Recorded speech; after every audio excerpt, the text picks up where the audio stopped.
செய்வாராக. நாட்களிலே தேவனாகிய கர்த்தர் நமக்கு நல்ல வார்த்தைகளை தந்திருக்கிறார். எல்லா தீங்குகளுக்கும் கர்த்தர் நம்மை விலக்கி என்ன செய்வார்? காப்பார். இன்னைக்கு தீமை நிறைந்த உலகம். இப்பொழுது நாம் வசிக்கிறதன் அந்த உலகத்தை குறித்து சொல்ல வேண்டும் என்றால் அது என்ன உலகமாக இருக்கிறது? தீமை நிறைந்த உலகம்.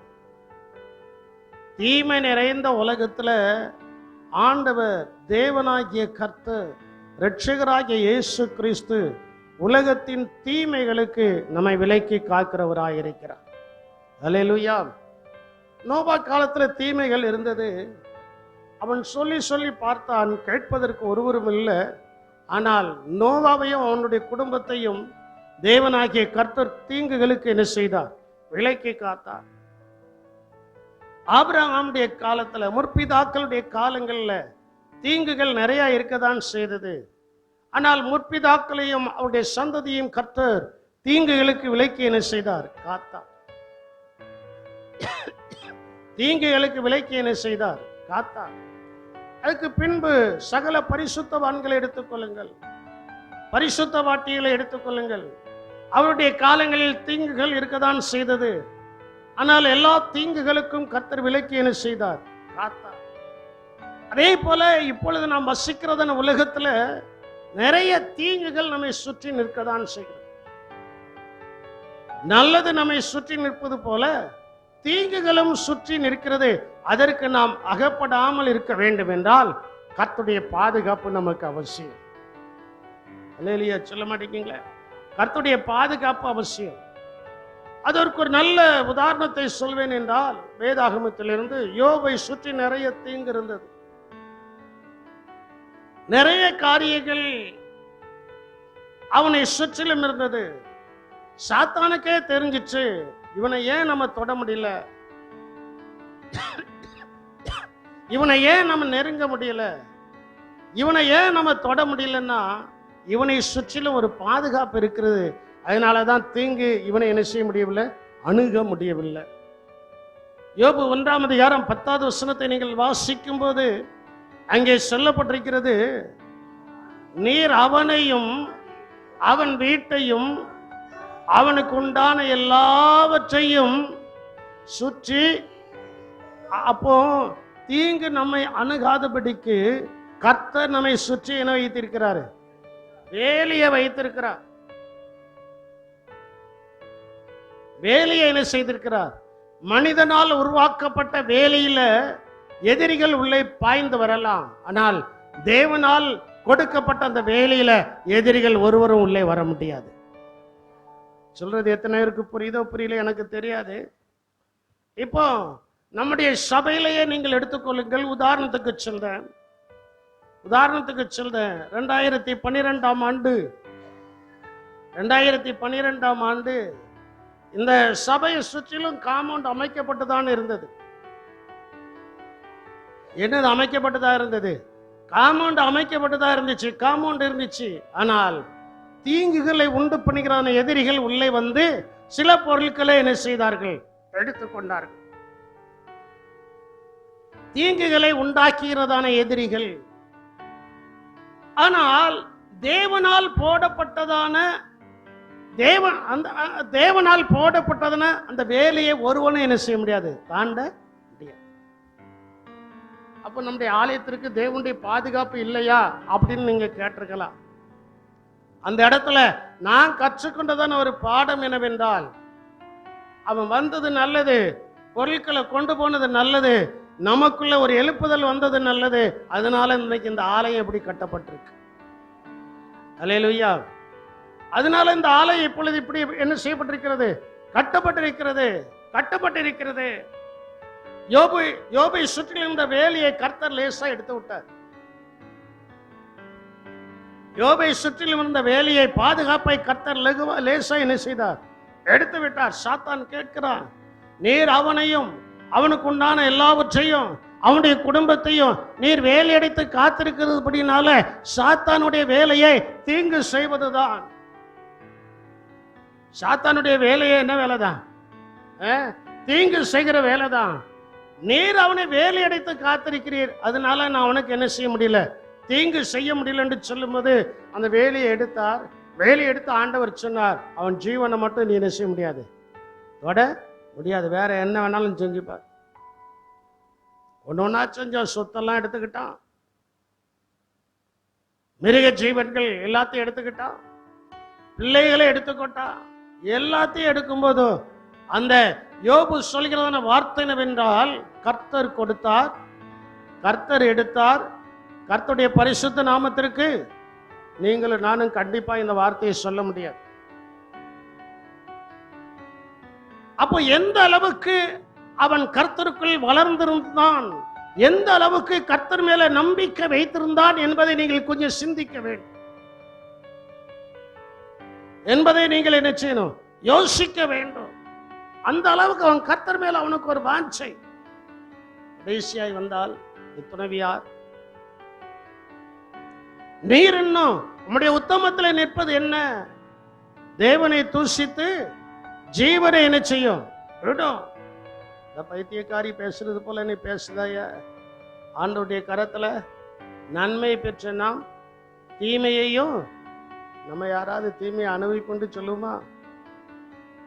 போதும் போதும் எல்லாம் போதும், போதும் போதும் எல்லாம் போதுன்ட்டு ஓடியே போயிருவோம். ஆனா யோபு ஓடல.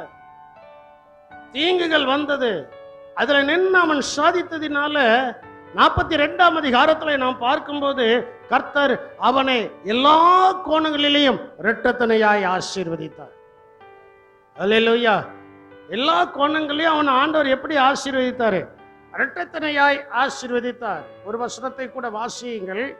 ஆதியாகமத்தின் புஸ்தகம் 31ஆம் அதிகாரம் 7வது வசனத்தை நீங்கள் வாசிக்கும் போது அங்கே சொல்லப்பட்டிருக்கிறது, உங்கள் தகப்பனோ என்னை வஞ்சித்து என் சம்பளத்தை 10 முறை மாற்றினான், ஆனால் அவன் எனக்கு தீங்கு செய்ய தேவன் அவனுக்கு இடம் கொடுக்கவில்லை. தேவன் அவனுக்கு என்ன செய்யல? அப்போ ரட்சிக்கப்பட்ட தேவனுடைய பிள்ளைகளுக்கு தீங்கு செய்வதற்கு தேவன் இடம் கொடுக்க மாட்டார். அல்லேலூயா சொல்ல மாட்டேங்களா? ரட்சிக்கப்பட்டவங்களாம் கரங்களை உயர்த்தி ஒரு அல்லேலூயா சொல்லுங்க பாப்போம். அப்போ நீங்க இப்போ அறிக்கை செய்யணும், ரட்சிக்கப்பட்ட எனக்கு, சொல்ல மாட்டேங்க, 2 கரங்களை உயர்த்தி சொல்லுங்க, ரட்சிக்கப்பட்ட எனக்கு எவர்களும் தீங்கு செய்ய என் தேவன் அனுமதிக்க மாட்டார். விசுவாசிக்கிறவங்க கரங்களை கொட்டி கர்த்தரை மகிமைப்படுத்துங்கள் பார். ஆமே. அப்போ அங்க லாபான் இடத்துல தேவன் பேசுகிறதான வார்த்தை. லாபான் ரட்சிக்கப்படல, ஆனா ரட்சிக்கப்படாத அவனிடத்துல கர்த்தர் பேசுகிறார். நன்றா என்னை கவனிக்கணும். ரட்சிக்கப்படாத அவனிடத்துல கர்த்தர் பேசுகிறார். என்ன பேசுகிறார்னா, ரட்சிக்கப்பட்டவனுக்காக பேசுகிறார். யாக்கோபு யாரால் தெரிந்தெடுக்கப்பட்டவன்? தேவனால் தெரிந்தெடுக்கப்பட்டவன். அந்த தேவனால் தெரிந்தெடுக்கப்பட்டவனுக்காக லாபான் இடத்துல கர்த்தர் பேசுகிறார். யாக்கோபு அதை சொல்லுகிறான், அவன் எனக்கு தீங்கு செய்ய தேவன் அவனுக்கு என்ன செய்யல? நம்முடைய ஜெபமும் அதுவா இருக்க வேண்டும். நமக்கு தீங்கு செய்ய ஆண்டவர் ஒருபோதும் என்ன செய்ய மாட்டாரு. சில நேரத்தில் ஆரம்பத்தில் தீங்குகள் வந்தது போல இருக்கும். ஒரு வசனத்தை கூட வாசிங்களா? யாத்திராமத்தின் புஸ்தகம் 5ஆம் அதிகாரம் 22வது வசனம் நினைக்கிறேன். இஸ்ரவேல் ஜனங்களை கர்த்தர் மீட்டு எடுக்க போகும்போது அந்த இஸ்ரவேல் ஜனங்கள்லாம் சொல்லுதாங்க, அப்பொழுது மோசே கர்த்தரிடத்தில் திரும்பி போய், ஆண்டவரே, இந்த ஜனங்களுக்கு, அதுக்கு முன்னால மோசே அந்த ஜனங்களிடத்துல போய் பேசுதான், ஆண்டவர் நம்மளை ரட்சிக்க போறாரு, ஆண்டவர் நம்மளை விடுதலை ஆக்க போறாரு, ஆண்டவருடைய கிருபை நம்மை தாங்க போகுது, ஆண்டவர் பார்வோனுடைய கையிலிருந்து விடுதலை ஆக்க போறாருன்னு சொன்ன உடனே எல்லாருக்கும் ரொம்ப சந்தோஷம், ரொம்ப சந்தோஷம். ஆனா அந்த இடத்துல போய் மோசையும் ஆரோனும் பார்வோனுக்கு முன்னால போய் பேசினதுக்கு பின்பு இஸ்ரவேல் ஜனங்களுக்கு என்னது வருது? இப்பதானே வசனத்தை வாசித்தோம். என்னது வருது? தீங்கு வருது. எல்லா ஜனங்களும் மோசே இடத்துல போய் கேட்கறாங்க, மோசே, நாங்க நிம்மதியா சாப்பிட்டுட்டு இருந்தோம், நிம்மதியா வேலை பார்த்து சாப்பிட்டுட்டு இருந்தோம். ஆண்டவர் நம்மளை மீட்பார் என்று சொல்லி நீர் என்னைக்கு பார்வோன் இடத்துல போய் பேசினீரோ அன்னைக்கு எங்களுக்கு உபத்திரம் என்ன செஞ்சிச்சு வந்துட்டு. வேலை செய்தா சம்பளம் கொடுக்க மாட்டேங்கான். மிருக ஜீவன்களுக்கு வைக்கோலும் புல்ல என்ன செய்யல, கிடைக்கல. நாங்க வெளியில போய் பிறக்க வேண்டியதா இருக்கிறது. இப்படியெல்லாம் எங்களுக்கு தீங்கு வந்தது என்று அவர்கள் மோசேயின் இடத்துல முறையிடும் போது மோசே நேரே தேவனிடத்துல போறார். மோசே நேரே எங்க போறான் சொல்லுங்க? யார் இடத்துல போறான்? தேவனிடத்துல போறான். தேவனிடத்துல போறதான வார்த்தை தான் அது. மறுபடியும் வாசியுமா? அப்பொழுது மோசே கர்த்தரிடத்தில் திரும்பி போய், ஆண்டவரே, இந்த ஜனங்களுக்கு தீங்கு வர பண்ணினது என்ன? ஏன் என்னை அனுப்பினீர்? நான் உமது நாமத்தை கொண்டு பேசும்படி பார்வோனிடத்தில் பிரவேசித்தது முதல் அவன் இந்த ஜனங்களை ஆரம்பத்தில் ரட்சிக்கப்பட்டு வந்த உடனே கூட பிறந்தவங்க சமுதாயம் எல்லாம் வந்து கொஞ்சம் நெருக்கப்படும். அனுபவத்தில் சொல்லுது. எல்லாரும் என்ன செய்வாங்க? நெருக்குவாங்க. எல்லாரும் நெருக்குவாங்க. கூட பிறந்தவங்க நெருக்குவாங்க. இன்னொரு வகையில தாயின் தகப்பனை ரட்சிப்படணும் அவங்களும் நெருக்குவாங்க. சமுதாயம் நெருக்கும். தெருக்குள்ள இருக்கிற எல்லாரும் நெருக்குவாங்க. ஆனா நெருக்க நெருக்க கர்த்தருடைய அற்புத அடையாளங்கள் அங்கே நடந்தது போல நம்முடைய வாழ்க்கையிலும் கர்த்தர் அற்புத அடையாளங்களை செய்து தீங்குகளுக்கு கர்த்தர் விலைக்கு காக்க போகிறார். அல்லேலூயா. இங்கே பார்வோன் இஸ்ரவேலர்களை நெருக்கின உடனே ஆண்டவர் குறுக்க இறங்கிட்டார். தேவன் குறுக்க இறங்கி, மோசே ஓ எங்க எகிப்தில் ஓடுகிறத நைல் நதிக்கு என்ன செய்? ஓ, பார்வோன் குளிக்க வருவான். அவன் வரும்போது நீ என்ன செய்யணும்? நீ வரும்போது என்ன செய்யணும்? நதியை என்ன செய்யணும்? அடிக்கணும். ஒரு அடி அடிச்ச உடனே அங்க கிடக்கிற மீன்கள் எல்லாம் என்ன செஞ்சிடும்? செத்துரும். ஊத்து தோண்டனா கூட என்ன செஞ்சிடும்? அங்க தண்ணீர் எப்படி தான் வரும்? ரத்தமாக தான் வரும். எகிப்துல தான். ஆனா இஸ்ரவேல் ஜனங்கள் இருக்கிறதான அந்த ராமசேஸ் அந்த பட்டணத்துல மட்டும் என்னது வராது? ரத்தம் வராது. ஒரிஜினல் தண்ணீர் என்ன செய்யும்? வரும். நான் நினைக்கிறேன் பார்வோன் அவசரத்துக்கு ஒரு டம்ளர் தண்ணி கூட அங்க போய் வாங்கியிருந்தா அவன் கையில கொடுத்தது எதாவது இருந்திருக்கும். எதாவது இருந்திருக்கும். நல்லா நீங்க திங்க் பண்ணி பாருங்க.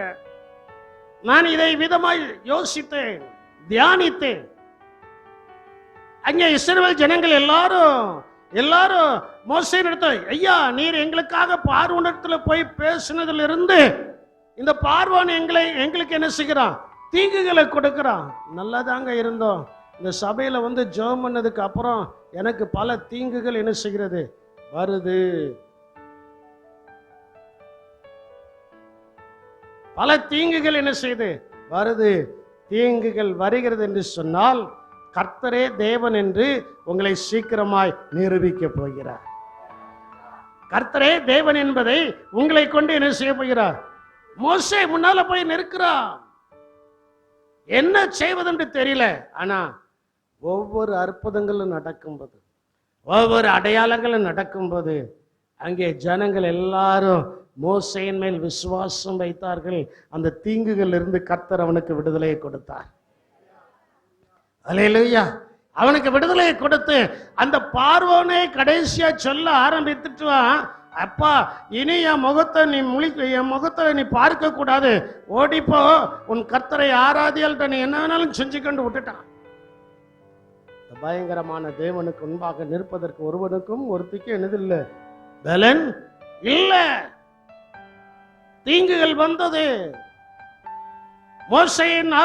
மோசே பார்வோனிடத்தில் போய் பேசினதுனால தீங்குகள் வந்தது.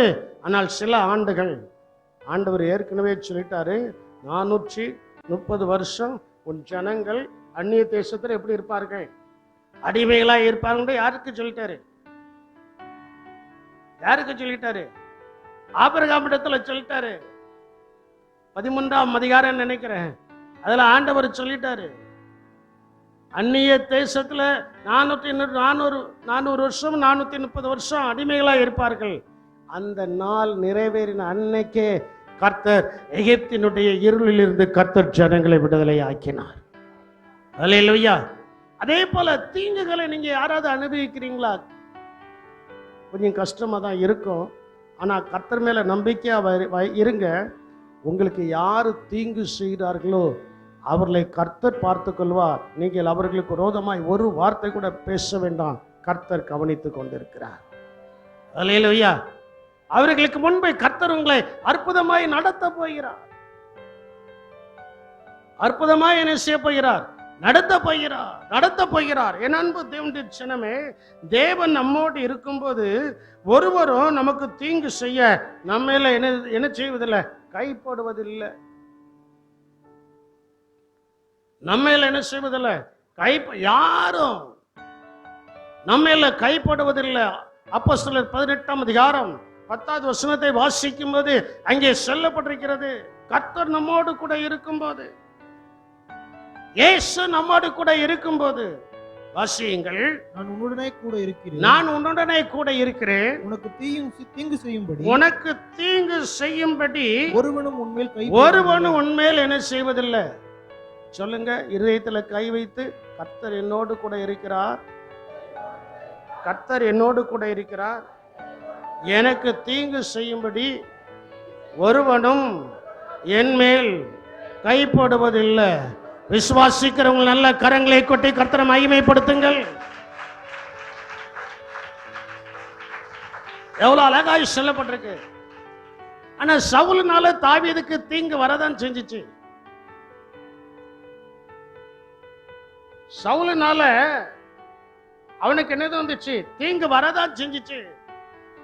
தீங்குகள் அவனை நெருங்கி நின்னது, அவனை சுற்றி நின்னது. மரணத்துக்கு அவனுக்கு எவ்வளவு தூரம் தான் இருந்துச்சு? ஓரடி தூரம் தான் இருந்துச்சு.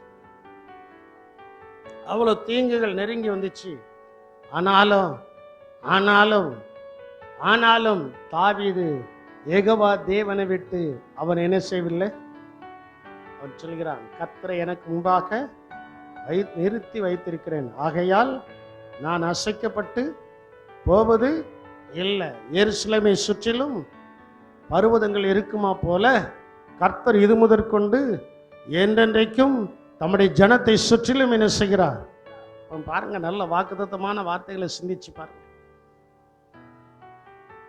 கர்த்தர் தம்முடைய ஜனங்களை சுற்றிலும் என்ன செய்கிறாரு? இருக்கிறார். உங்களை சுற்றிலும் என்னை சுற்றிலும் இருக்கிறவர் யார்? இரட்சகராகிய இயேசு கிறிஸ்து. அந்த இரட்சகராகிய இயேசு கிறிஸ்து நம்மோடு கூட இருக்கிறபடியினால நமக்கு தீங்கு செய்வதற்கு ஒருவனும் நம்மேல் கைப்படுவது. ஆமா, கையை நீட்டுவான், கை அப்படியே நின்று. ஒரு சம்பவத்தை, என்னுடைய கண்ணால கண்டதான ஒரு சம்பவத்தை சொல்றேன். 14 railway feeder road central church இருந்தது. பிரதர் சாமியல் பிரதருக்கு தெரியும், பழைய சர்ச். வேற யாருக்கும், இங்க இருக்கிற வேற யாருக்கும் தெரியாது. அதுல இருந்ததான ஒரு குடும்பத்தார் போதகர் இடத்துல வந்து பயங்கரமான சண்டை போட்டு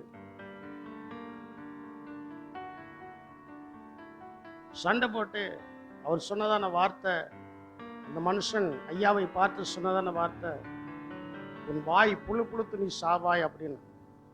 யாரை பார்த்து? ஒரு பாவி ஒரு பரிசுத்தவனை பார்த்து என்ன செய்ய? ஒண்ணுமே சொல்லல. நாங்கள் அப்பொழுது கூட தான் இருக்கிறோம். கடைசியாய் சொல்லி 2 வருடங்களுக்கு பின்பு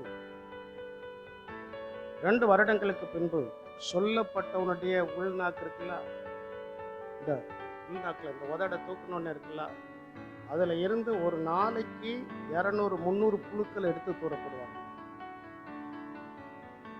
யாருக்கு விரோதமாய் பேசினான்? நான் இதை எதற்காக சொல்றேன்னா, உங்களுக்கு விரோதமாய் எவர்கள் என்ன செய்கிறார்களோ அதை குறித்து நீங்க கவலைப்படாதீங்க. நீங்க கர்த்தருக்கு உண்மையா இருங்க. நீங்கள் தேவனுக்கு உண்மையாயிருங்க, மீதி காரியத்தை கர்த்தர் பார்த்துக் கொள்வார். அல்லேலூயா. மீதி காரியத்தை என்ன செய்வார்? பவுல் அதான் சொல்றார், ஒருவனும் எனக்கு தீங்கு செய்யும்படி, ஆண்டவரே பவுலிடத்துல நேர்ல சொல்றார், ஒருவனும் உனக்கு தீங்கு செய்யும்படி உண்மையில ஒருவனும் என்ன செய்ய முடியாது, கைப்பட. காரணம் என்னன்னா, நம்மை சுற்றிலும் கர்த்தர் அக்கினி மதிலா இருக்கிறார்.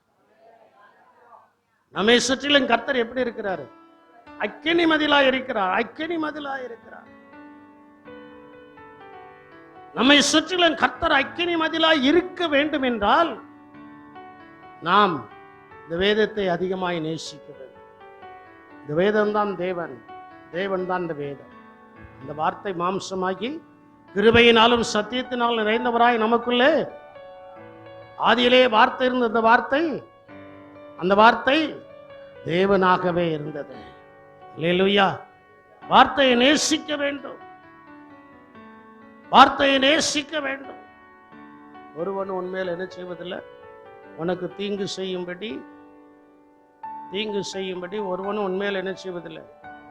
மந்திரம் தந்திரம் எல்லாம் எங்களுக்கு விரோதமெல்லாம் நிறைய காரியங்களை செய்தெல்லாம் பார்த்துருக்கிறாங்க. ஆனால் இன்னைக்கு இந்த விளாத்தி குலத்தில் நிற்கிறோம் என்று சொன்னால் கர்த்தர் எங்களை சுற்றிலும் எங்களுக்கு பாதுகாப்பாக இருக்கிறார். அல்லேலூயா. அதே போல உங்களுக்கு விரோதமாக எத்தனையோ காரியங்களை செய்து தான் பார்க்குறாங்க. அது நம்மளை தொடுகிறது என்று சொன்னால் நம்மிடத்துல சில நேரங்களில் ஜெப குறைவாய் காணப்படும்.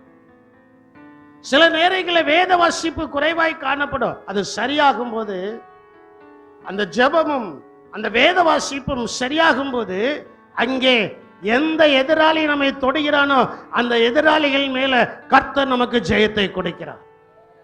அந்த மந்திர தந்திரங்கள் எல்லாவற்றின் மேலும் கர்த்தர் எது கொடுக்கிறாரு? அது ஒரு தீங்கு, அது ஒரு தீங்கு. அதன் மேல கர்த்தர் நமக்கு எதை கொடுக்கிறாரு? இஸ்ரவேல் ஜனங்களை சபிக்க பிலேயாம கூப்பிட்டு, எப்பா பாருப்பா, தேனீ கூட்டத்தை போல அவர்கள் சூழ்ந்து என்ன செய்கிறார்கள், இருக்கிறார்கள். ஆனால் நீர் சபித்தால் அவர்கள் என்ன செய்வார்கள்? சபிக்கப்பட்டு போவார்கள். நான் எளிதா என்ன செய்யலாம், மேற்கொள்ளலாம். ஆண்டவர் முதல்ல போகாதன்ட்டாரு. மறுபடியும் எப்படி கொஞ்சம் ஆசை வரும்ல, ஆசையில போயிட்டா இஸ்காவின் கொடுமுடியிலிருந்து பார்த்து சொல்கிறார், இஸ்ரவேலின் ஜெயபலமானவர் பொய் சொல்கிறது இல்ல, அவர் சொன்னதை மாற்றுகிற தேவன் அல்ல, மனமாற அவர் மாந்தன் அல்ல என்று சொல்கிறான். இஸ்ரவேலுக்கு விரோதமான மந்திரம் இல்லை, யாக்கோபுக்கு விரோதமான குறி சொல்லுதலும் இல்லை. நீங்களும் நானும் இஸ்ரவேலர்களாக மாற்றப்பட்டிருக்கிறபடியினால அந்த மந்திரம் என்கிற தீங்குக்கு கர்த்தர் உங்களை என்னையும் விலக்கி காக்கிறார். அல்லேலூயா. விலக்கி என்ன செய்கிறார்? காக்கிறார். அவர் இன்னும் நம்மை காக்க வேண்டும் என்றால் நாம் செய்யக்கூடியது என்ன? ஆண்டவரை இறுக பிடித்துக் கொள்ள வேண்டும். யாரை இறுக பிடித்துக் கொள்ளணும்? தேவனை இறுக என்ன செய்யணும்? பிடித்துக் கொள்ளணும். எதுவானாலும் பரவாயில்லை கர்த்தாவே. யோபை போல, தாவீதை போல, யோசேப்பை போல, எஸ்தர் ராஜாத்தியை போல நாம் ஆண்டவரை இறுக பிடித்துக் கொள்ளும் போது அவர் சொல்வாரு, என் மகன் என் மகா என்னை இறுக பிடித்திருக்கிறபடினால் அவள் கீழே நோக்கி போக மாட்டார்கள், மேலே வளர்ந்து கொண்டே இருப்பார்கள். மேலே என்ன செய்வார்கள்? வளர்ந்து கொண்டே என்ன செய்வார்கள்? இருப்பார்கள். தீங்கு வருவதற்கு 2 காரணம். அதையும் நான் உங்களுக்கு சொல்லிக் கொடுக்கணும்ல. தீங்கு நம்மை அணுகாமல் இருக்கணும்னா நாம் என்ன செய்யக்கூடாது? எப்படி தீங்கு வராமல் இருக்கணும்னா நாம் என்ன செய்யக்கூடாது? எதை செய்யக்கூடாது? தீங்கு வருவதற்கு 2 காரணம். 1, ரட்சித்த தேவனை புறக்கணிக்கும் போது தீங்கு நமக்கு வருது. ரட்சித்த தேவனை புறக்கணிக்கும் போது, வாசியுங்கள் 1 சாமுவேல் 10ஆம் அதிகாரம் 19வது வசனத்தை நீங்க வாசியுங்க. அதில் சொல்லப்பட்டிருக்கிறது, நீங்களும் உங்களுடைய எல்லா தீங்குகளுக்கும் நெருக்கங்களுக்கும் உங்களை நீங்களாக்கி ரட்சித்த உங்கள் தேவனை இந்நாளிலே புறக்கணித்து. யார யார யார எல்லாம் சொல்ல மாட்டேங்களே. 10ஆம் அதிகாரம் 19வது வசனத்தை எல்லாரும் எடுத்துக்கிடுங்க. 1 சாமுவேல் 10ஆம் அதிகாரம் 19வது வசனத்துல ஆண்டவர் அழகா சொல்றாரு, ஏன்பா தீங்கு வருது அப்படிங்கிறதுக்கு அவர் அழகா சொல்றாரு. என்ன சொல்றாரு கொஞ்சம் சிந்திச்சு பாருங்க. நீங்களும் உங்களுடைய எல்லா தீங்குகளுக்கும் நெருக்கங்களுக்கும் உங்களை நீங்களாக்கி ரட்சித்த உங்கள் தேவனை இந்நாளிலே புறக்கணித்து ஆண்டவரை புறக்கணித்ததுனால ஆண்டவர் முதலாவது என்ன செஞ்சிருக்கிறாரா? எல்லா நெருக்கங்களுக்கும் எல்லா தீங்குகளுக்கும் ஆண்டவர் நம்மளை விலக்கி என்ன செய்திருக்கிறாரு? காத்திருக்கிறார். எல்லா நெருக்கங்களுக்கும் எல்லா தீங்குகளுக்கும் ஆண்டவர் நம்மை நெருக்கி காத்திருக்கும் போது, ஆண்டவர் நம்மை நெருக்கி காத்திருக்கும் போது நாம ஆண்டவர் என்ன செய்யக்கூடாது? புறக்கணிக்க. ஆமா, சில நேரங்களில் தீங்கு வருவதற்கு காரணம் என்ன? நல்லா புரிஞ்சுக்கிடுங்க. சும்மா ஆண்டவர் மேலையும் ஊழியக்காரன் மேலையும் சபையின் மேலையும் ரட்சித்த தேவன் மேலையும் குறை சொல்லக்கூடாது. தீங்குகள் வருவதற்கு காரணம் என்ன? எல்லா தீங்குகளிலிருந்து நெருக்கங்களிலிருந்து ரட்சித்த தேவனை நாம் புறக்கணித்ததினால், கல்யாண காரியம் வரும்போது, நல்ல காரியங்கள் வரும்போது, ஒரு வீடை கட்டும்போது, ஒரு இடத்தை வாங்கும்போது, ஒண்ணுமே இல்லாத நேரத்தில் தோத்திரங்கத்தாபே ஆண்டவரே எனக்கு ஒரு நல்ல இடத்தை கொடுக்கிறபடியால் உமக்கு தோத்திரம். அப்புறம் சொல்லுவோம், ஆண்டவரே எனக்கு ஒரு நல்ல வீடை தருகிறபடியால் உமக்கு தோத்திரம். எல்லாம் தந்ததுக்கு அப்புறம் தோத்திரம் என்ன செய்யுது? சில மணிக்கு எல்லாம் தந்ததுக்கு அப்புறம் தோத்திரம் என்ன செய்யுது? குறையுது. குறையக்கூடாது. எல்லாம் தந்த பிறகு தோத்திரங்கள் கூட வேண்டுமே தவிர அவது என்ன செய்யக்கூடாது? குறையக்கூடாது. ஆண்டவரை புறக்கணித்ததினால். இரண்டாவது அங்கே சொல்லப்பட்டிருக்கிறது, உபாகம் 31:17 சொல்லப்பட்டிருக்கிறது. உபாகம் 31:17 சொல்லப்பட்டிருக்கிறது, அந்நாளிலே அவர்கள் கோபம் கொண்டு அவர்கள் மேல் கோபம் கொண்டு அவர்களை கைவிட்டு என் முகத்தை அவர்களுக்கு மறைப்பேன். அதனால் அவர்கள் பட்சிக்கப்படும்படி அநேக தீங்குகளுக்கும் இக்கட்டுகளும் அவர்களை தொடரும். அந்நாளிலே அவர்கள் எங்கள் தேவன் எங்கள் நடுவே இராததினால் அல்லவா இந்த தீங்குகள் வந்தது. அப்ப இரண்டாவது எதனால தீங்கு வருது? தேவன் நம் நடுவில். அப்ப நல்லா நீங்க புரிஞ்சுக்கிடுங்க, தேவன் நம் நடுவில் இருக்கிறாரா? யோசுவா ஜெயமாய் போய்கிட்டு இருக்கிறான். யோசுவா ஜெயமாய் போய் கொண்டு இருக்கும்போது அங்க ஒரு ஆகான் வந்துட்டான். அங்க யார் வந்துட்டா? ஆண்டவர் சொன்னாரு, எப்பா இந்த பட்டணத்துல ஒரு பொருளை நீ என்ன செய்யக்கூடாது? சொல்ல மாட்டேங்கீங்களே, ஒரு பொருளை என்ன செய்யக்கூடாது? எடுக்கக்கூடாது, தொடக்கூடாது, அனுபவிக்க கூடாது. எல்லாத்தையும் அது சாபமான பொருள்னு சொல்லி கர்த்தர் சொல்லிட்டாரு. ஆனா இந்த ஆகானுக்கு கொள்ளையின் மேல என்னது வந்துட்டு? ஆசை வந்து சில பொருளை எடுத்துட்டான். சில நேரத்துல நம்மளும் அப்படித்தான். ஏதாவது ஒரு காரியத்தை செய்யும்போது யார் பார்க்க? ஒருத்தரும் பார்க்கல. அண்டா சராசரத்தையும் படைத்தார் ரட்சகராகிய இயேசு பார்த்து கொண்டு இருக்கிறார். அல்லேலூயா. அவர் என்ன செய்கிறாரு? பார்த்துக்கிட்டு இருக்கிறாரு. ஆகான் யாரும் பார்க்கல, எடுத்தான். நல்ல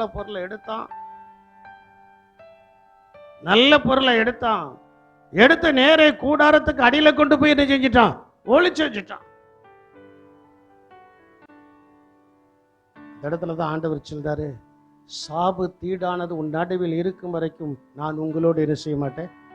இருக்க மாட்டேன். சாப தீடானது நம் நடுவில் இருக்கும் வரைக்கும் ஆண்டவர் நம்மோடு கூட என்ன செய்ய மாட்டாரா? இருக்க மாட்டார். சாபத்தீடு நீங்கினது 31 ராஜாக்களை ஜெயித்து தேசத்தை சுதந்திரித்துக் கொண்டார். அல்லேலூயா. என் அன்பு தேவனுடைய ஜனமே, தீங்குகள் ஏன் வருகிறது என்று நாம் பார்க்கும்போது ரெண்டே காரியம். ஒன்னு, ஆண்டவரை புறக்கணித்து விட்டோம். மகிமைப்படுத்தக்கூடிய நேரத்துல, மகிமைப்படுத்தக்கூடிய இடத்துல, ஆண்டவர் நம்முடைய வாழ்க்கையில செய்கிற ஒவ்வொரு காரியத்திலையும் நாம் ஆண்டவரை என்ன செய்யணும்? மகிமைப்படுத்தணும். ஏன் வெத்தலை வைக்க கூடாதுன்னு சொல்றோம்? அது ஒரு சாபம். ஏன் பார்க்க வைக்க கூடாதுன்னு சொல்றோம்? அது ஒரு சாபம். உலகத்தான் செய்யறது போல நாம என்ன செய்யக்கூடாது? செய்யக்கூடாது. உலகத்தார்கள் செய்கிறது போல நாம் என்ன செய்யக்கூடாது? அதுல இருந்து ஆண்டவர் நம்மளை வேறு பிரித்து கொண்டு வந்துட்டாரு. நம்மளை பிரித்து கொண்டு வந்ததான தேவன் இதெல்லாம் வேண்டான்னு சொல்லும் போது, இல்ல ஆண்டவரே, ஏன் அவன் வருத்தப்படுவான், இவன் வருத்தப்படுவான், அவன் 1008 கேள்வியை கேட்பான், இவன் 1008 கேள்வி, எவன் கேட்டான்னு இவன் கேட்காம போனான்னு தேவன் பார்த்து கொண்டிருக்கிறார். நம்முடைய சந்ததி என்ன செய்ய வேண்டும்? ஆசீர்வதிக்கப்பட வேண்டும். நம்முடைய சந்ததி உயர்த்தப்பட வேண்டும். நம்முடைய சந்ததியாய் அவர்கள் கர்த்தருக்குள்ளே பலப்பட வேண்டும் என்றால் சாபத்தீடானது, தேவனுக்கு விருப்பம் இல்லாத காரியங்கள் எதையும் நாம் என்ன செய்யக்கூடாது? தலையிட கூடாது. ஒரு ரோஜா பாக்கு தானே என் கையிலலாம் இதுவரைக்கும் ஒரு ரோஜா பாக்கு தட்டி கூட என் வாயில போட்டது கிடையாது. என்ன எல்லாரும் ஒரு மாதிரி பாக்கல? அது ஒரு சாபங்க. அது ஒரு சாபம். நமக்கு அது தேவையில்லை. நல்ல ஹோட்டல்ல போய் சாப்பிடுவோம். சாப்பிட்டதுக்கு அப்புறம் கடைசி ஐஸ்கிரீமும் பீடாவும் கொண்டு வந்து வைப்பான். ஐஸ்கிரீம் எடுத்துடும், பீடாவை கொண்டு போகணும். இல்லை சார் நல்லா இருக்கும். வேண்டாம், அது நமக்கு தேவையில்லை. ஆண்டவர் உங்களை நல்ல இடத்துக்கு கொண்டு வந்து நல்லா சாப்பிடுங்க. தேவையில்லாத சாப்பிடாது. அது ஒரு சாப்பிடு. அது என்னது? சாப்பிடு. தேவனுக்கு பிரியமில்லாது, அது நமக்கு நல்லதா இருக்கும். அது கண்களின் இச்சை. அந்த கனி அவருடைய ஏவாளுடைய கண்ணுக்கு எப்படி இருந்தது? பார்ப்பதற்கு எப்படி இருந்தது? சொல்ல மாட்டேங்களா? பார்ப்பதற்கு எப்படி இருந்துச்சு? ஆமா, நல்ல பார்சல். அதாவது சாப்பிடக்கூடியதை அவ்வளவா பார்சல் பண்ணி கொண்டு வர மாட்டான். எது சாப்பிட தகாததோ அதை அழகா பார்சல் பண்ணி என்ன செய்வான்? சாத்தான் கொண்டு வருவான். அப்பந்தான் நம்ம ஜெயம் எடுக்க வேண்டும். அப்பொழுது நாம் என்ன செய்யணும்? ஜெயம் எடுக்கணும். அதனால தேவனை புறக்கணிக்கும் போதும் கர்த்தர் நம் நடுவில் இல்லாத நேரங்களிலையும் நமக்கு என்னது வருது? தீங்கு வருது. கோழி இருக்கு. அந்த கோழி குஞ்சு எதுக்குள்ள இருக்கும் வரைக்கும் அந்த கோழி குஞ்சுக்கு தீங்கு வராது. கோழியினுடைய அதே போல சர்வ வல்லவருடைய நிழலில் இருக்கும் வரைக்கும், உன்னதமானவருடைய மறைவில் இருக்கும் வரைக்கும் நமக்கு தீங்கு வராது. அல்லேலூயா. நமக்கு என்னது வராது? தீங்கு வராது. ஐயோ ஆண்டவரே நான் என்னப்பா செய்யனா? அவர் பார்த்து சிரிச்சுக்கிட்டே இருப்பார். ஆகானை போல ஏதோ ஒன்றை நீ வீட்டுல வச்சிருக்கிறிய, ஆகானை போல ஏதோ ஒன்று தேவனுக்கு பிரியமில்லாத காரியம் வீட்டுக்குள்ள இருக்கு. அதனால அற்புதங்கள் நடக்கல, ஆச்சரியமான காரியங்கள் நடக்கல. தேவனை புறக்கணிக்க கூடியதான சில காரியங்கள் இருக்கு. சில காரியங்கள் என்ன செய்து இருக்கு. அவைகளுக்கெல்லாம் நீங்கள் விலகும் போதுதான் தேவனாகிய கர்த்தர் உங்களை ஆசீர்வதிக்கிறவராக இருக்கிறார். தீங்கு ஒன்று உங்களை என்ன செய்ய முடியாது? நெருங்க முடியாது. உங்க மேல யாரும் கைப்பட முடியாது. உங்க மேல யாரும் என்ன செய்ய முடியாது. சில ஆண்டுகளுக்கு முன்பு ஹைஸ்கூல் தெருவில் இருக்கும்போது ஆத்துல போய் தான் தண்ணி எடுக்கணும். நான் சைக்கிள்ல தண்ணி எடுத்துட்டு வந்திருக்கிறேன். 3 குடத்தை வச்சு எடுத்துட்டு வருவேன். அப்போ சில காரியங்களினால தீங்கு செய்யும்படி நெருங்கி வந்தார்கள். அஷ்டமாக்கு ஒரு பக்கத்துல பதற்றம். ஆனால் கர்த்தர் கடுகளவு அல்லட்ட இமை கூட கீழே, இந்த முடி கூட கீழே விழாதபடி கர்த்தர் பாதுகாத்தார். அவர் சொல்கிறார், கண்ணின் மணி போல் உன்னை என்ன செய்வேன், உன்னை தொடுகிறவன் என் கண்மணியை என்ன செய்கிறான். அந்த அளவுக்கு ஆண்டவர் வாக்குத்தத்தங்களை கொடுத்திருக்கிறார். அந்த அளவுக்கு கர்த்தர் நமக்கு வாக்குத்தத்தங்களை கொடுத்திருக்கிறார். தீங்கு நம்ம என்ன செய்வதில்லை, அணுகுவதில்லை. தீங்கு நம்ம என்ன செய்வதில்லை, அணுகாமல் இருக்கணும்னா நாம் ஆண்டவரோடு கூட யாரோடு இருக்கணும்? பிள்ளை தாய் தகப்பனோட இருக்கும் வரைக்கும் அந்த பிள்ளைக்கு ஒரு தீங்கும் வராது. ஆனா தாய் தகப்பனை விட்டு அந்த பிள்ளை என்ன செய்யும்? வேலை எப்படி? ஏய் போவாத,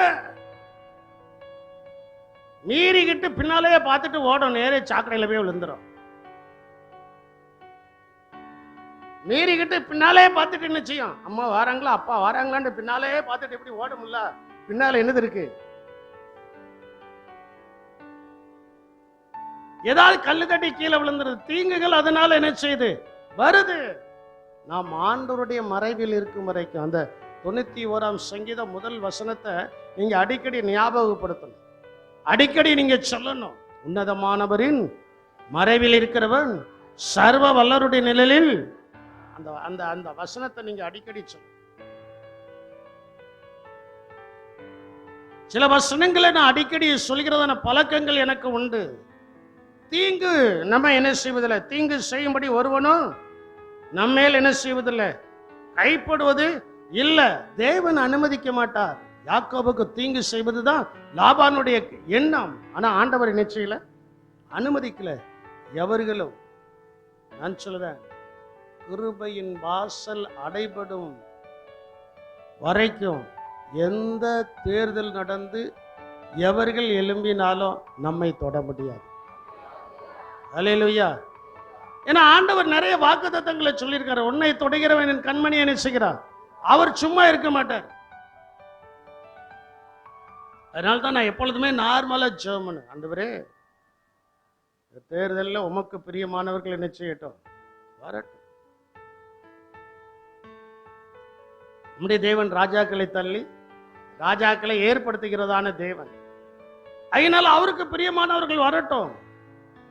நமக்கு தீங்கு செய்யும்படி அவர்கள் நம்ம மேல கை போடாதபடிக்கு நம்மை பாதுகாக்கும் தேவன் நம்முடைய இரட்சகராகிய இயேசு கிறிஸ்து.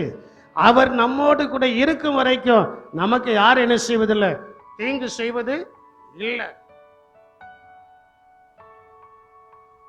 சில நேரங்களில் சிலர் நமக்கு தீங்கு செய்ய நினைப்பாங்க, தீங்கு செய்ய என்ன செய்வாங்க, நினைப்பாங்க. அவங்கள தேவனே கண்டிப்பார். சில நேரங்களில் சிலர் நமக்கு நடக்கிறதான சம்பவங்களை பார்த்து இவன் செத்தே போயிடுவான், இவன் இனி உயிரோடு இருக்க வாய்ப்பே இல்லைங்கிற முடிவுக்கு வந்துருவாங்க. அப்போஸ்தலன் பவுல் கப்பல் சேதத்தில் மாட்டி தப்பிச்சு மெரித்தா தீவில் போய் நிற்கிறார். 28ஆம் அதிகாரம், அப்போஸ்தலர் 28ஆம் அதிகாரத்தில் மெரித்தா தீவில் போய் நிற்கிறார். அங்கே அப்பொழுது உண்டான குளிருக்காக எல்லாரும் நெருப்புல உட்கார்ந்து குளிர் காஞ்சிட்டு இருக்கிறாங்க. அந்த காலத்துல ரூம்ல எல்லாம் ஹீட்டர் கிடையாதுல்ல. இந்த காலத்துல தான் ஏசியும் போட்டுக்கலாம், அதே நேரத்தில் எதுவும் போட்டுக்கலாம். ஆமா, கார்ல போறோம்னா இந்த குளிர் நேரத்துல கண்ணாடி வந்து அப்படியே அடைச்சிரும். கண்ணாடி அப்படியே அடைச்சிட்டுனா காருக்குள்ளேயே என்னது இருக்கு, ஹீட்டர் என்ன செய்யுது, ஹீட்டரை போட்டாச்சுன்னா 2 நிமிஷத்துல சரியாயிரும், 1 நிமிஷத்துல சரியாயிரும். கண்ணாடியில் இருக்கிற குளிர் எல்லாம் என்ன செஞ்சிடும், போயிடும். ஆனா அந்த காலத்துல அப்படி கிடையாதுல்ல. அதனால எல்லாரும் விறகலி போடுதாங்க. இங்க யாரும் விறகலி போடுதா? பவுலும் அள்ளி போடுதாரு. பவுல் அள்ளி போடும்போது ஒரு விருஷங்கிட்ட பழமொழி சொல்லுவாங்க, விதி முடிந்தவனுக்கு தான் என்னது கிடைக்குமா. ஆமா, பழமொழி, நான் சொல்லல, பழமொழி சொல்லுவாங்க, விதி முடிந்தவனுக்கு என்னது கிடைக்குமா, விருஷங்கிட்ட. இவன் கையில இப்ப விருஷங்கிட்ட என்ன செய்யுது, தொங்குது. எல்லாரும் பாக்குறாங்க, எல்லாரும் என்ன செய்தாங்க, பாக்குறாங்க. இப்ப என் கையில ஒரு விருஷங்கிட்ட தொங்குதுன்னு வச்சுடுங்களா, நீங்க எல்லாம் இங்கேயா இருப்பீங்க? சொல்லுங்க, எல்லாரும் இங்கேயா இருப்பீங்க? ஐயோ, இவர் நம்ம மேல உதறிடுவாரு, இவர் நம்ம மேல என்ன செஞ்சிருவாரு, உதறிடுவாருன்னு ஓடிடுவோம். ஆனா பவுல் யாரு மேலேயும் உதறல. அதை எங்கதான் உதறினா, தீயிலே. அப்ப அந்த ஜனங்கள் எல்லாரும் சொல்லுதாங்க, 5வது வசனத்தை வாசியுங்கள்.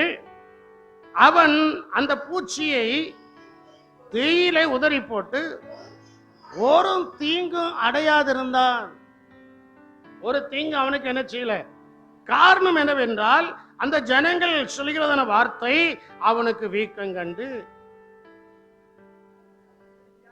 வாசியான் தொடர்ந்துதான் அவனுக்கு வீக்கம் கண்டு, ஏன்னா கையில இப்ப என்னது தொங்குது? கையில என்னது தொங்குது? உடம்பெல்லாம் வீங்கிரும். உடம்பெல்லாம் என்ன செஞ்சிடும்? வீக்கம் கண்டு, அல்லது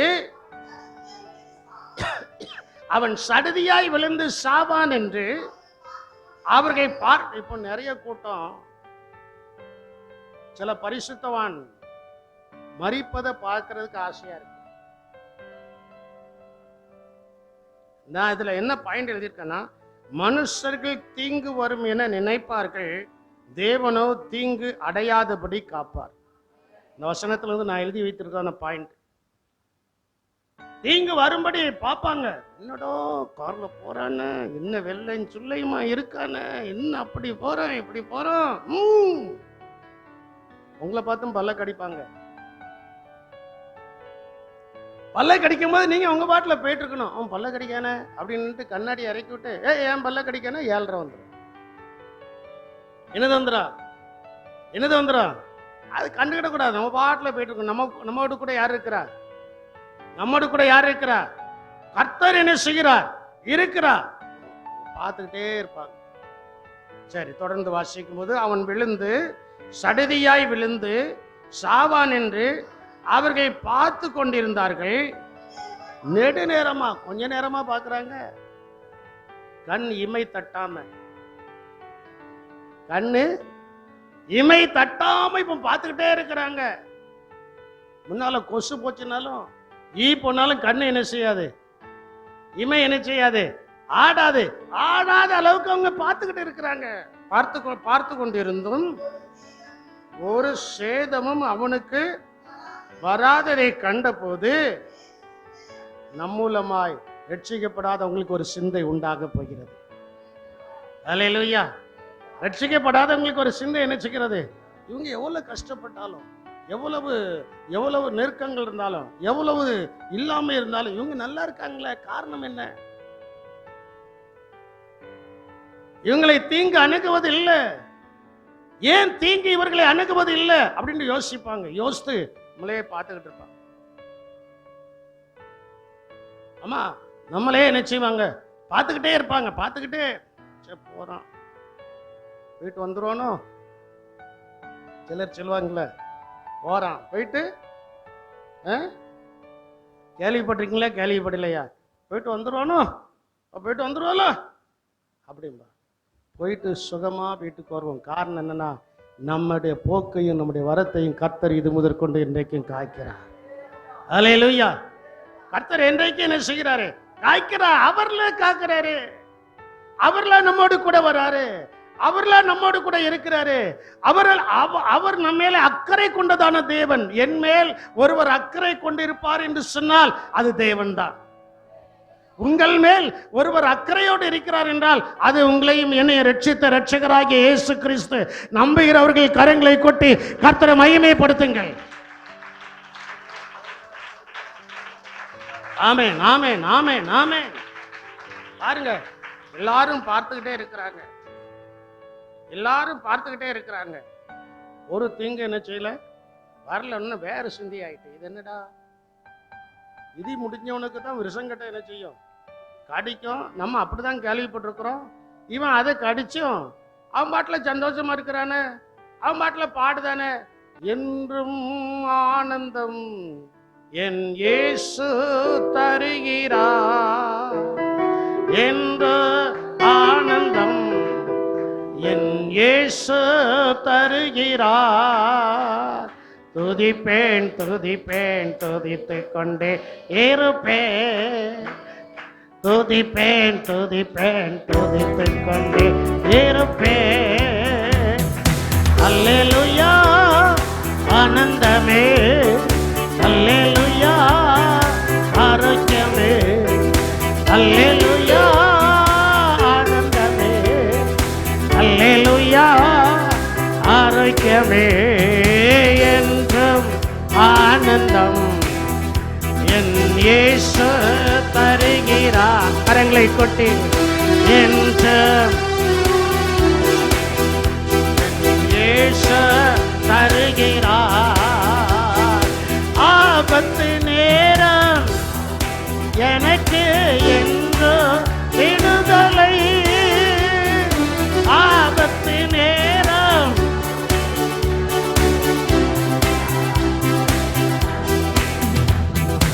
அவரது நாமம் அறிந்த எனக்கு அவரே அடைக்கலாம். விசுவாசத்தோடு கூட அவரது நாமம் அறிந்த எனக்கு இயேசுவே அடைக்கலாம்.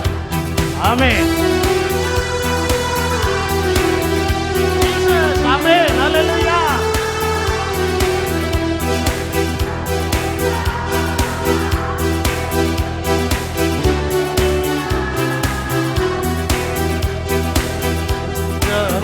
ஆனந்தம் என் இயேசு ஆமென் என்ற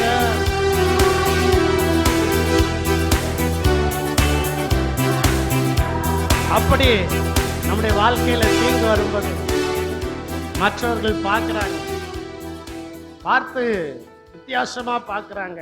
ஆனா இந்த காலத்துல இந்த பாட்டு இருந்துச்சுன்னா கண்டிப்பா பவுல் பாடியிருப்பார். அல்லேலூயா. உதறி போட்டுட்டு சந்தோஷமா என்றும் நான் ஆண்டவரை துதிச்சுட்டே தான் என்ன செய்வேன். ஆபத்து நேரம் எனக்கு வரும்போது ஆண்டவரை நோக்கி கூப்பிடுவேன். அவர் எனக்கு விடுதலை என்ன செய்வாரு, தருவார். விசுவாசத்துல இவ்வளவு நிருபங்களை எழுதினவரு அது விசுவாசத்துல பாடியிருப்பாரா, பாடியிருக்க மாட்டாரா? பாடியிருப்பாரு. ஒரு தீங்கும் அடையாததை கண்ட போது அவர்கள் வேறு சிந்தையாகி இவன் தேவன் என்று சொல்லிக் கொண்டார். வாழ்க்கை மாறப்போகிறது. தீங்கு நம்மை அணுகாது. 3 வசனத்தை சொல்லி 5 நிமிடத்துல முடிக்க போறேன். 1, தீங்கு வரும்போது நாம் ஜெபம் பண்ண வேண்டும். தீங்கு வரும்போது நாம் என்ன செய்யணும்? எங்கேயும் ஓட வேண்டாம். அந்த மந்திரவாதிட்ட இந்த மந்திரவாதிட்ட அவன் உங்ககிட்ட இருக்கிற சத்தெல்லாம் பிடுங்கிட்டு மறுபடியும் வெறுமனையை அனுப்பிடுவான். அதைத்தான் பெரும்பாடு உள்ள ஸ்திரீ செய்தார். அவளுக்கு நல்ல ஆஸ்தி இருக்கிறங்கிற பார்த்து எல்லாத்தையும் பிடுங்கிட்டு கடைசியாக சீரவானதுக்கு அப்புறம் தான் அவளுக்கு புத்தி தெளியுது. புத்தி தெளிஞ்சு நான் இப்போ யாரை போய் தொடுவேன்? இயேசுவின் வஸ்திரத்தின் ஓரத்தை என்ன செய்வேன்? தொடு. ஜெபம் பண்ணுங்க. நீங்களே முழங்கால் போட்டு ஜெபம் பண்ணுங்க. ஆவியில நிரம்பி ஜெபம் பண்ணுங்க. யாபேஸ் 1 நாளாகமம் 4ஆம் அதிகாரம் 10வது வசனத்துல யாபேஸ் அங்கே ஜெபம் பண்ணதான். அவன் ஜெபத்திலேயே அவன் சொல்கிறதான ஒரு வார்த்தை, தீங்கு தீங்கு என்னை துக்கப்படுத்தாதபடிக்கு அதற்கு விலைக்கு என்னை என்ன செய்தலாம். ஆண்டவர் ஜெபத்தை கேட்டாரா? அவன் வேண்டிக் கொண்டதை அவனுக்கு என்ன செய்தார்? அருளினார் என்று இருக்கு.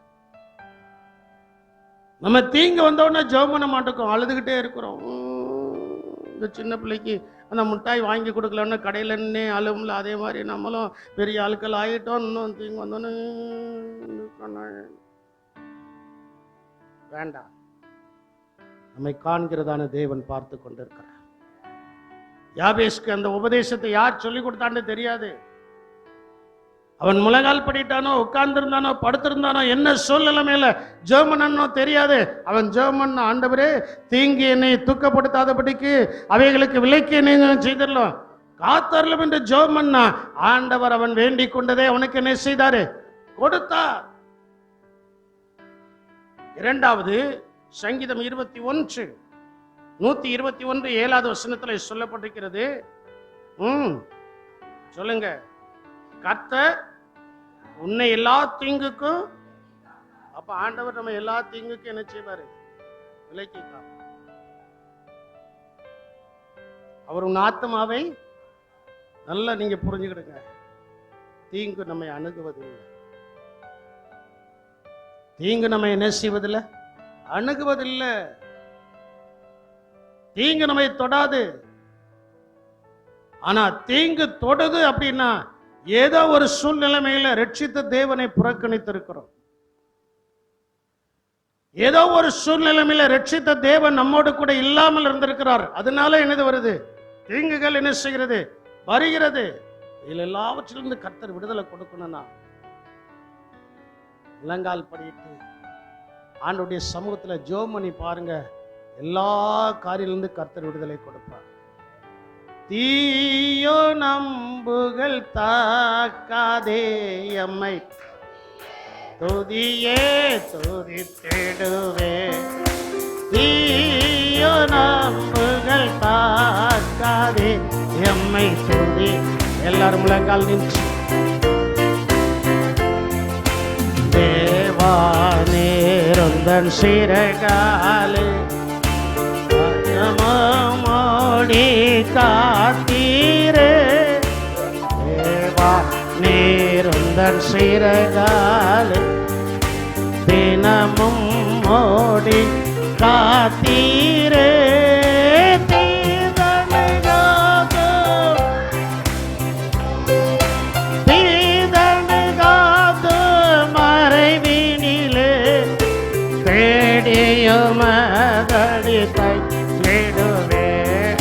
ஸ்தோத்திரம் துதி பாத்திரா.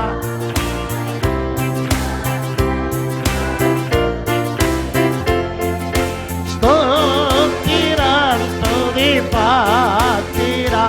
உம்மை என்றும் துதித்திடுவே.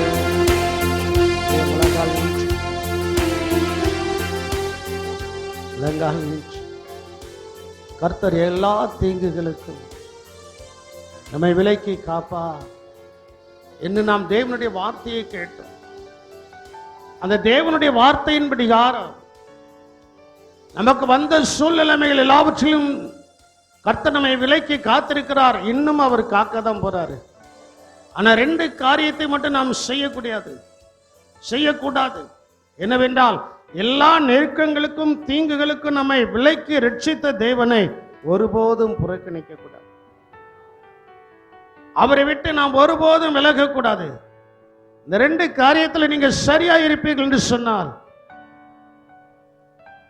எவர்கள் தீங்கு செய்யும்படி பார்த்து கொண்டிருக்கிறார்களோ அந்த பார்த்து கொண்டிருக்கிற மனுஷ கண்களுக்கு முன்பு அவர்கள் வேறு சிந்தை ஆகும்படியான ஒரு அபிஷேகமானது உங்களுடைய முகத்திலிருந்து வடிவதை அவர்கள் பார்த்து, உங்கள் முகத்திலிருந்து தோற்றுவதை அவர்கள் பார்த்து வேறு சிந்தையாகி, ஓ இவன் தேவனுடைய பிள்ளை, தேவனுடைய குமாரன், தேவனுடைய குமாரத்தி, தேவனுடைய மகன், தேவனுடைய மகள் என்று சொல்லி அவர்களும் இயேசுவை அறிந்து கொள்ளக்கூடியதான ஒரு அனுபவத்திற்கு நேராக கர்த்தர் உங்களை நடத்த போகிறார்.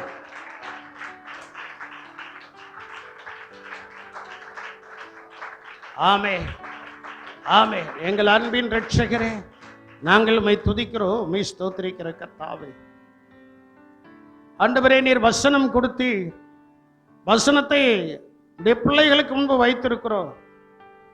வைக்கப்பட்டதான வசனத்தின் படிகாரம் யாருக்காவது தீங்குகள் இருக்கும் என்றால், எப்படி யோபுக்குண்டான எல்லாவற்றையும் வேலையடித்து காத்தீரோ, எப்படி தாவீதை பாதுகாத்தீரோ, எப்படி எஸ்தர் ராஜாத்தை உயர்த்தினீரோ, எப்படி பவுலிடத்தில் நீர் சொல்லும்போது உனக்கு தீங்கு செய்யும்படி ஒருவன் உன் மேல் கைப்படுவதில்லை என்று நீர் சொல்லி வாக்குத்தத்தங்களை கொடுத்து பாதுகாத்தீரோ, அதே போல எல்லா ஜனங்களுக்கு முன்பு இவர்கள் கர்த்தருடைய பிள்ளைகள் என்பதை நிரூபிக்கும்படி ஒரு அபிஷேகம் முகத்தில் காணப்பட, அபிஷேகத்தின் முகம் எங்கள் ஒவ்வொருவருக்கும் உண்டாக கர்த்தர் அனுக்கிரகம் பாராட்டியரும்படியாய் ஜெபிக்கிறோம்.